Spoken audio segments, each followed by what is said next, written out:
Hi guys, welcome back to Let's Build a Castle.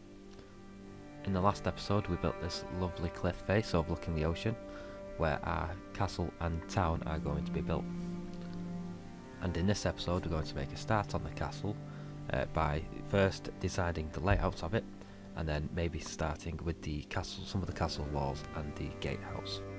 So this is Let's Build a Castle, episode 1. Now with every large project, the first step is to plan it out. So I made this floor plan of the castle to show me where all the rooms are going to go, where the walls are going to go, and so on and so forth. I started at the far end of the island by first putting down the layout of where I want all the towers to be.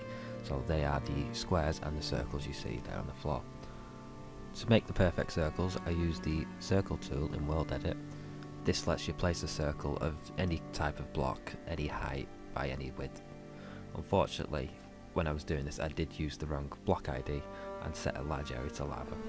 This won't be too bad, but as you can see in the video, since it was above water it turned a certain amount of it to stone, what took a couple of minutes to clear up.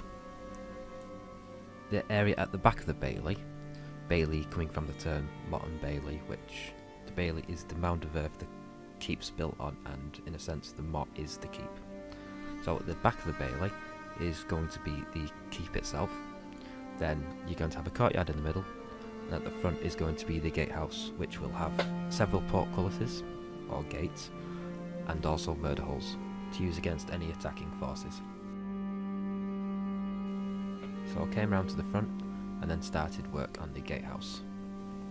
Since the castle's surrounded by cliff faces, the only real point of entry is through the front door. So this needs to be the strongest part of the structure.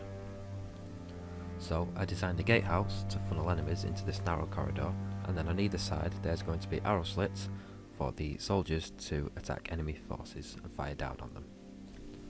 Now before anyone gets to that corridor they have to go through the main gate, which is this large arch with a portcullis in it, and then on either side of that there are two large towers.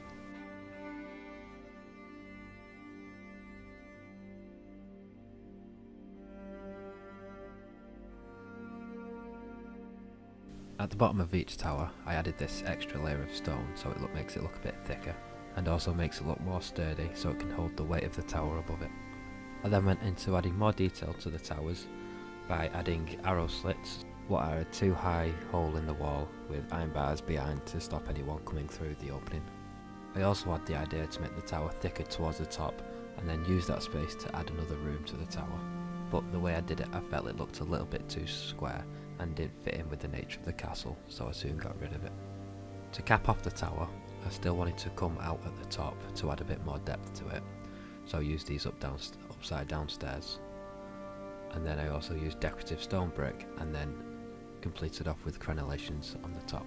And then went on the inside and added some torches to light it up. I then went over to copy and paste the tower again, further down, but decided that I didn't want it all to be the same height. So with this tower I wanted it to be a bit lower, but still keep the same features what are present with the others. And then with the wall bridging the gap, I just played around for a bit with different types of designs until I found the one that I liked.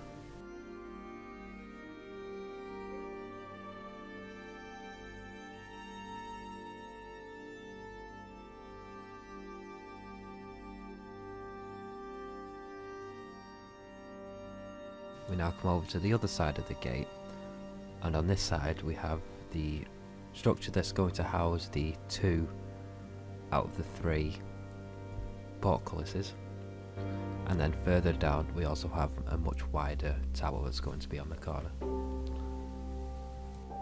And again I was playing around for a while with ideas until I found something I liked, but still keeping the same principle of having these arrow slits into the side of the wall with the iron bars behind, with the decorative stone just below the crenellations.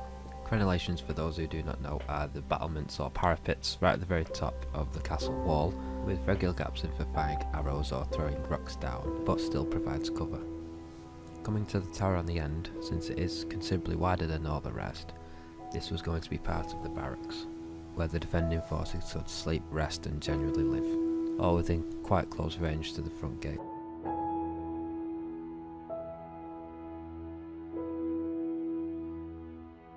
I again tried to make it wider toward the top, and again decided that it didn't look right and it looked more like a cooling tower from a nuclear power station.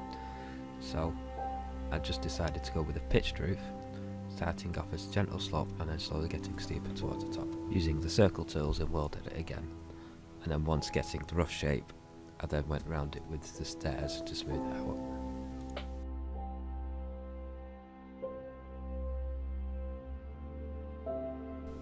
So it feels like we've got quite a bit done this episode. We designed the layout of the castle, we built the front gate, and we built this wall going around the front and a little bit down towards the side.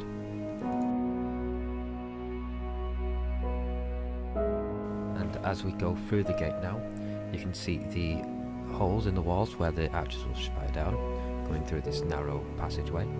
And then we've got the tower ahead with the portcullis in it, so once you get through the front door, front gate, you've got a coupon going, you've got another gate to get through.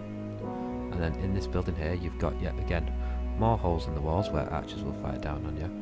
And then you've also got a murder hole above, which people will pour hot oil and throw rocks down on any attacking forces. And then there'll be another portcullis on this wall before entering into the main courtyard.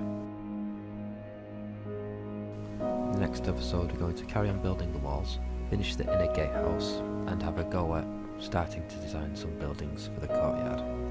Thanks for watching, and if you enjoyed it, like, comment and subscribe for more, and I shall see you next time.